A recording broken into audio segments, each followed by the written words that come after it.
I'm here to pick you up. Let's go home with Daddy.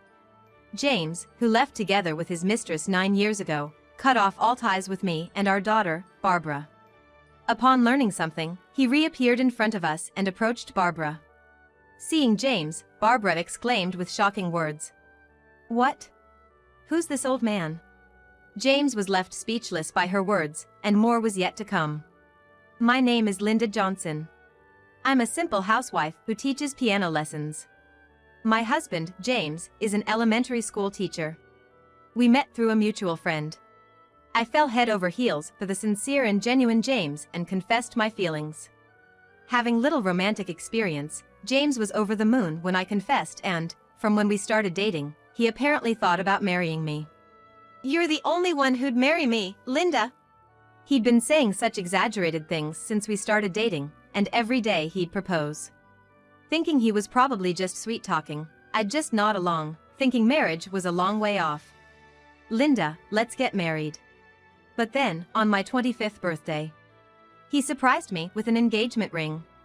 We had only been dating for about 6 months, and I remember being taken aback when he said it. However, when James sets his mind to something, he sees it through. I was young, and back then, I really wanted to get married, so one thing led to another and I accepted. However, my parents were strongly against our marriage since we hadn't even been together for a year. Both were working abroad, rarely in the US, and were genuinely concerned for me. However, due to James' relentless pursuit, both my father and mother eventually gave in, and by the end of that year, we tied the knot. He's a teacher, known for his sincerity. They probably couldn't find any better reason to oppose other than their own concerns. Since his student days, James had been working diligently, saving enough money for the two of us. He even created a detailed budget, showing my parents how much we'd need for the future. I reckon if I were in my parents' shoes, it'd be hard to keep opposing at that point. If you're going that far, please make sure to make my daughter happy. She's our most precious treasure, after all. With that said, the parents gave their blessing for the marriage. I thought I was about to embark on a happy married life. However, life wasn't as smooth sailing as I had imagined. After getting married, I realized James was surprisingly sloppy and believed housework was a woman's job. Men should earn money outside and then live freely. He had this old-fashioned baby boomer mentality and never helped with the chores when he was home. James, please. I've started working too, and it gets busy. Can't you help out a bit around the house? At the very least, take care of your clothes and prepare for tomorrow. Feeling overwhelmed by James leaving everything to me, I brought it up bravely before dinner. James, hearing this, was unexpectedly furious. He lashed out with words I had never heard from him before. What? You just teach piano lessons and mostly goof off, right? Despite having a job that barely adds to our income, you want me to help with the housework? That's so entitled. Every day, I work hard from early morning, even being asked to advise for after-school clubs that don't pay, and then I come home mentally drained. The housework is your job since you earn less. Don't act all high and mighty when you have it easier. I couldn't believe my ears. He had never spoken to me this way, even when we were dating. His words, so dismissive of me, hurt more than anger me. Every day, I was berated for the most unreasonable things, and when I was at my lowest, I found out I was pregnant. James demanded that I have the baby. My folks were looking forward to a grandchild. If you don't have it, there will be consequences, he warned. Hearing such a threat, I was at a loss. I had no expectations from James, but I felt this child could be my lifeline. With that hope, I decided to have the baby. But my morning sickness was worse than I expected, and I really didn't feel up to doing housework. My belly was growing, making it hard for me to move around, but James, as always, didn't help out at all around the house. Even when I felt terrible from the morning sickness, he would yell at me, saying, "You could at least go to the convenience store and grab a sandwich, couldn't you?" and wouldn't even shop for me. When I mentioned taking maternity leave from my piano teaching job, he got angry, accusing me of just trying to take time off and blaming how we were gonna make ends meet with reduced income. I wondered, can I really raise a child with this man? Such fears crossed my mind, and sure enough, those concerns became a reality. It was a safe delivery, and our daughter Barbara was born into our family.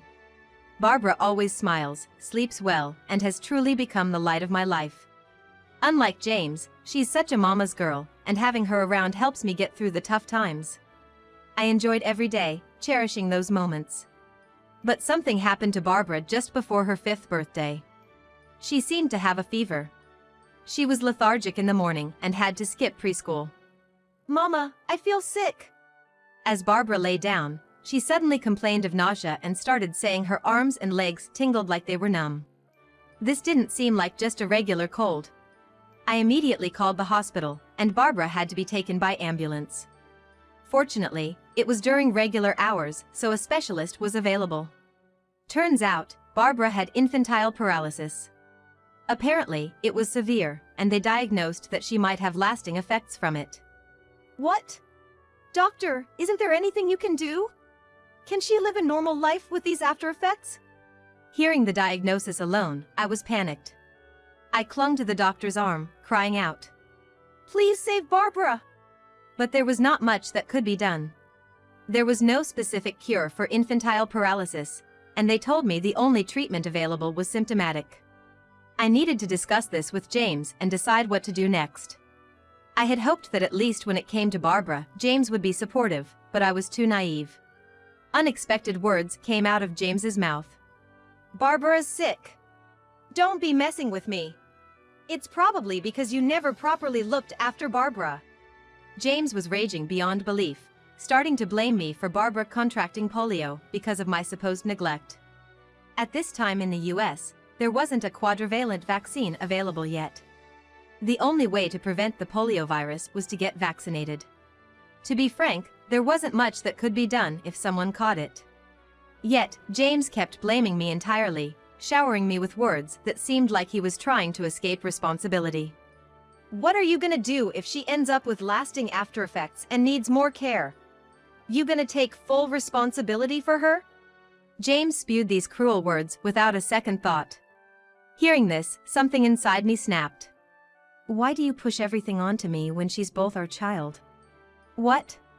Polio's an unstoppable virus, okay? Other than vaccines, there's no effective prevention. Instead of blaming for what's happened, shouldn't we be discussing what to do next? Yet here you are, more concerned with pointing a finger rather than worrying about our daughter. Don't you feel any responsibility as a father? I had never once complained about James since Barbara was born. I always kept silent out of fear that Barbara might get hurt if I didn't. But I had reached my breaking point. I feared that if I kept it in any longer, I might do something regrettable. Especially now that Barbara wasn't around, it was crucial to confront James.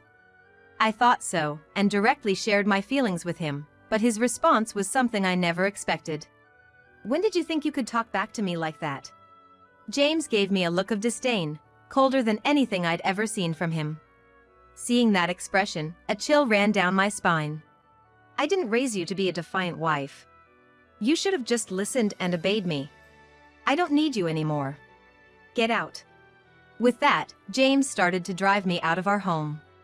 Confused by the sudden turn of events, I banged on the door repeatedly from the outside, pleading for him to let me back in.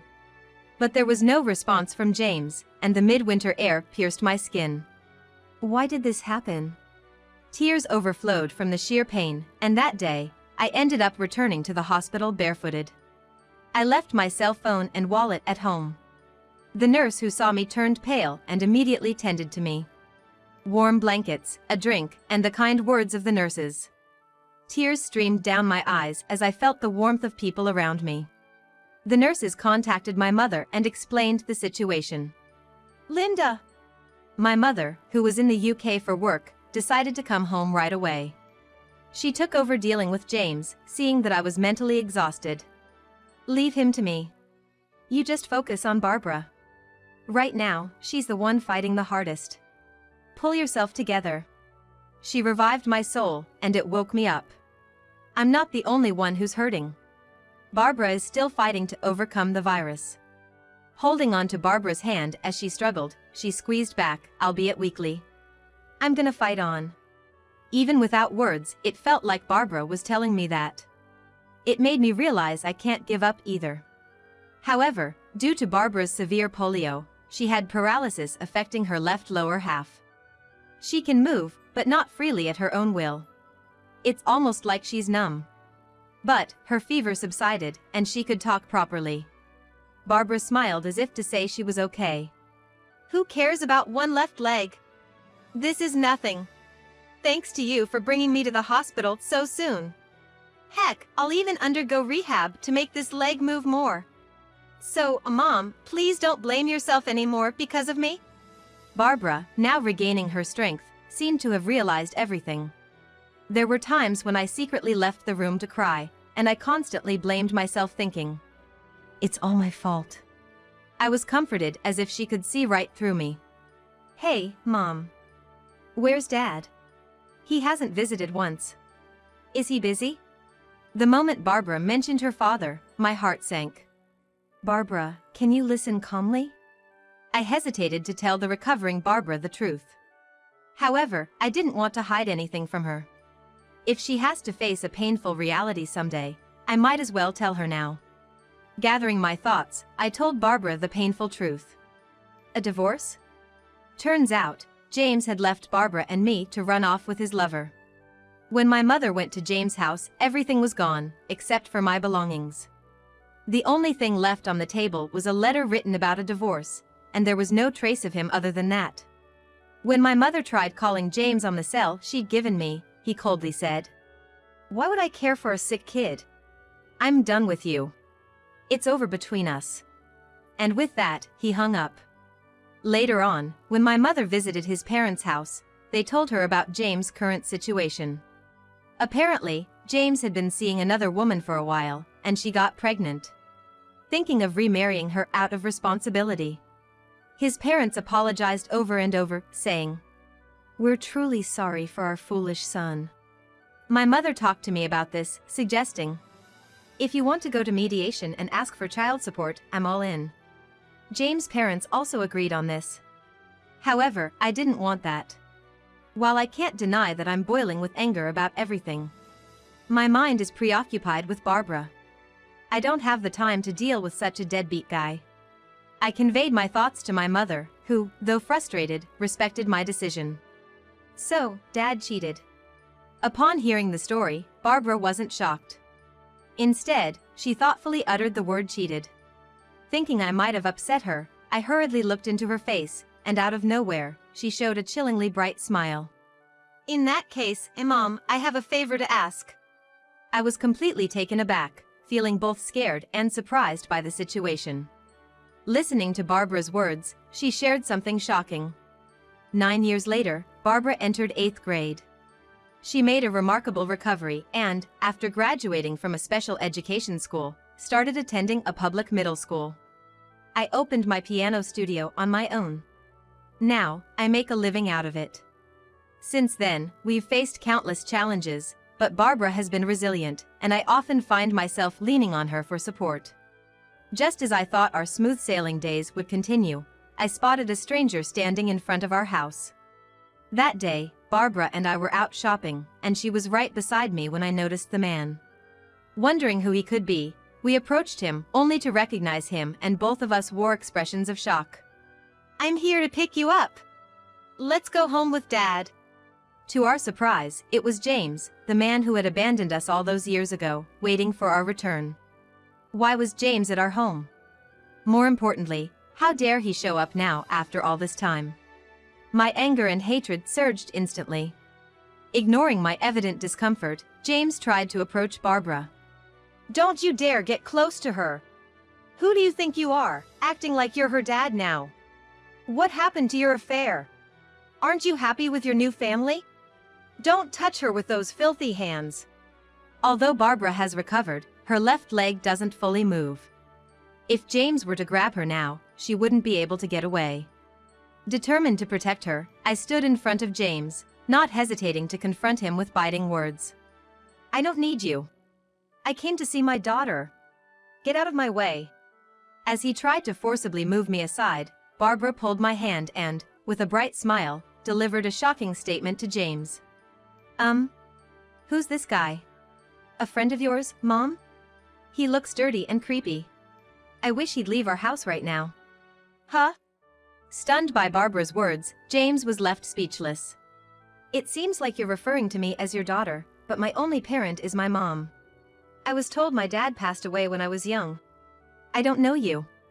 Though I never told Barbara that her father had died, I quickly realized she was improvising on the spot. I was amazed by her quick thinking. Barbara didn't stop there. Is it okay if I call the cops on this stranger? Or should I yell, "Hey, someone, help! This weird guy's trying to kidnap me"? Barbara didn't hesitate to raise her voice right in the middle of the street. Seeing this, James panicked and tried to silence her, but I firmly stood my ground. Hearing the commotion, our neighbors came out to see what was happening. Are you okay, Barbara? Are you really some kind of creep? If you lay a hand on our Barbara, you're gonna regret it. No, you got it all wrong. I'm her father. You're my father? Don't make me laugh. Upon hearing the claim of being her father, Barbara's cheerful expression vanished, and she glared coldly at James. I don't have a father, and the only reason you're trying to contact me now is probably because of money, right? Ever since I became a singer-songwriter and started earning?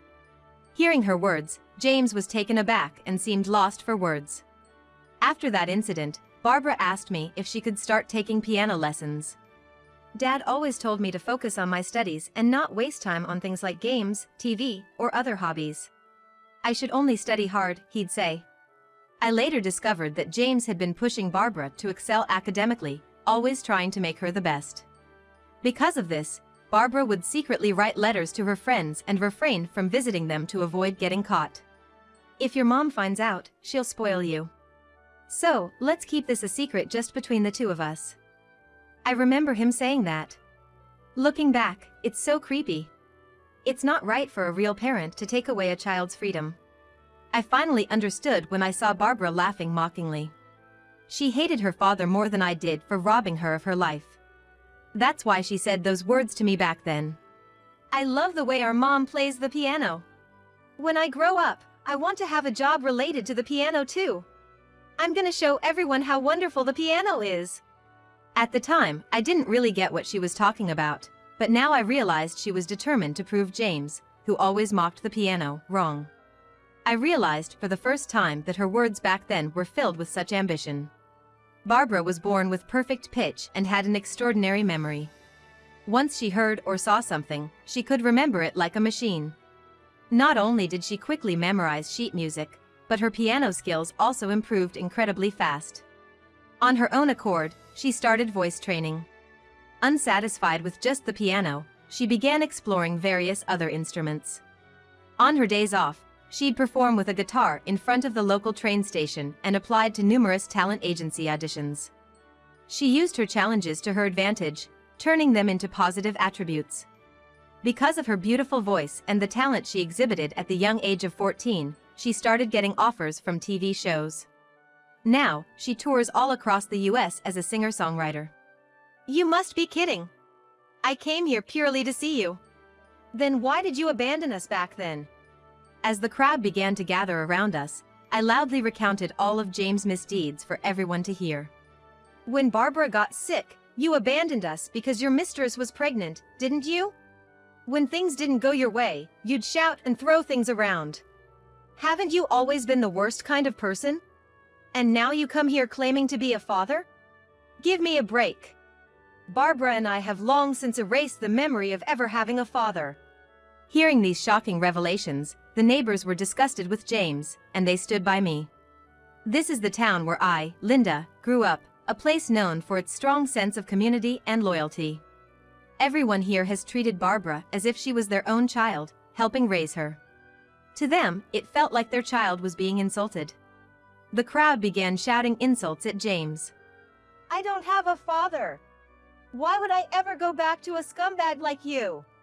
I'm gonna live my life with my mom and friends. Never come back here, you womanizing piece of trash. With that, Barbara threw her bag and jacket to the ground, signaling for the crowd to chase James away.